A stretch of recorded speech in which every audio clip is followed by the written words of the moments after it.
తెలంగాణలో వానాకాలం సీజన్కు సంబంధించి వరి కోతలు ప్రారంభమయ్యాయి. ముందుగా సాగైన పైరు కోతలకు సిద్ధమవుతూ ఉండగా చాలా ప్రాంతాల్లో పంట చివరి దశలో ఉంది.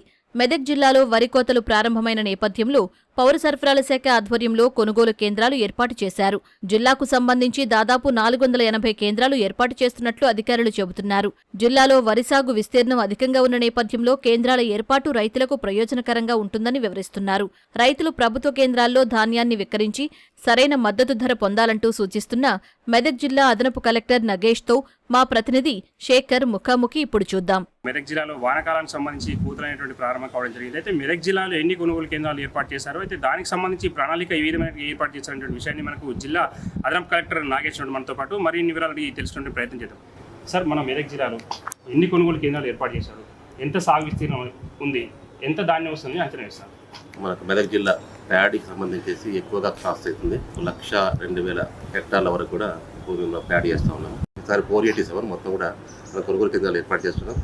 అందులో స్పెషల్గా 100 కొనుగోలు కేంద్రాలు సన్న బియ్యం కోసం, సన్న ప్యాడీ కోసం చేయడం జరుగుతుంది. ముఖ్యంగా ట్రాన్స్పోర్ట్ విషయం చూసినట్లయితే గతంలో మనకు యాసంగిలో చాలా మటుకు ట్రాన్స్పోర్ట్ కానివ్వండి, ఆమాలి కానివ్వండి, చాలా మటుకు ఇబ్బంది అనేటువంటి ఎదుర్కొంటారు రైతులు. అయితే దానికి సంబంధించి ఇప్పుడు ఏదైనా ప్రణాళిక ఏర్పాటు చేస్తారు? మనకు జిల్లాలో 2 డివిజన్లు చేయడం జరిగింది. నర్సాపూర్ డివిజన్ ఒకటి, అదేవిధంగా మెదక్ డివిజన్ చేయడం జరిగింది. దీనికి సంబంధించేసి ప్రతి కాంట్రాక్టర్ కూడా సుమారుగా 400 వెహికల్స్ పెట్టడం జరుగుతుంది. దానికి సంబంధించి ట్రాన్స్పోర్ట్ అధికారి కూడా తనిఖీ చేయడం జరిగింది. ఎటువంటి ఇబ్బంది లేకుండా కూడా స్పెసిఫిక్గా ప్రతి కొనుగోలు కేంద్రం కూడా మనకు ఎప్పుడైతే ప్యాడీ అరవైతుందో దాని ప్రకారం తేమ రాగానే ఇమ్మీడియట్గా వెహికల్స్ ఏర్పాటు చేయడం జరుగుతుంది. మనకు ఈసారి సుమారుగా 4 లక్షల క్వింటాల్ ఎంటీస్ వరకు కూడా మనకు ప్యాడీ ప్రొడ్యూస్ మనకు వస్తుంది. మనం కొనుగోలు చేస్తాం. కొనుగోలు కేంద్రాల్లో మనకు రైతులకు ఎలాంటి మౌలిక వసతులు కల్పిస్తున్నారు? మనకు బేసిక్ మినిమం ఫెసిలిటీస్ మొత్తం కూడా ప్రతి కొనుగోలు కేంద్రం ఉంటుంది. ముఖ్యంగా రైతులు ఆరబెట్టడం కోసం కూడా మనకు ఆడ గుంట మళ్ళు ఉంటాయి. అదేవిధంగా వర్షాలను తట్టుకునే విధంగా కూడా మనకు వెదర్ యాప్ వస్తుంది. ప్రతిసారి కూడా రైతులని అదేవిధంగా కొనుగోలు కేంద్ర ఇన్ఛార్జిని కూడా అలర్ట్ చేస్తున్నాము. టార్పాలిన్స్ ఉంటాయి. బేసిక్ మినిమం ఫెసిలిటీలో మనకు షేడ్ ఉంటుంది. ఎటువంటి ఇబ్బంది లేకుండా మనకు డిఆర్డీ నుంచి ఫ్యాక్స్ సెంటర్స్ నుంచి కూడా మనకు ఉన్నాయి కాబట్టి వాళ్ళకు తగు సూచన చేయడం జరిగింది. అయితే ఇప్పుడు సివిల్ సప్లై కమిషన్ నుంచి ఏంటంటే ఈ రోజుకి ఆ రోజు ధాన్యం తరలించాలని చెప్పి మీకు సూచన చేయడం జరిగింది. దానికి సంబంధించి ఏ విధమైన ఏర్పాట్లు చేస్తారు? ధాన్యం తరలించడం కోసం అడ్వాన్స్గా ఆల్రెడీ మనం కాంట్రాక్టర్స్ కూడా నియమించుకున్నాము. దానికి సంబంధించి వెహికల్స్ ఉన్నవి.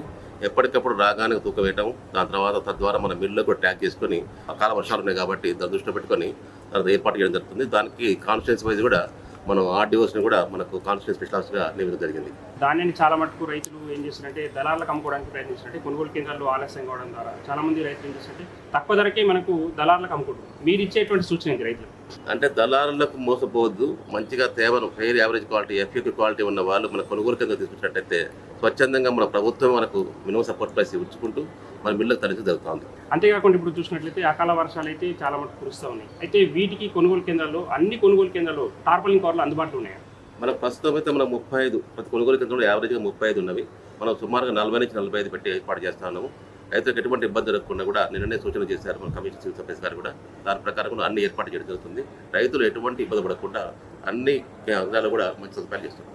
దళారులకు అమ్ముకోకూడదు, ధాన్యాన్ని కొనుగోలు కేంద్రాల్లోనే మాత్రమే అమ్ముకోవాలని చెప్పి విషయాన్ని మనకు జిల్లా అదనపు కలెక్టర్ నాగేష్ తెలపడం అనేటువంటి జరుగుతుంది. శేఖర్, మెదక్.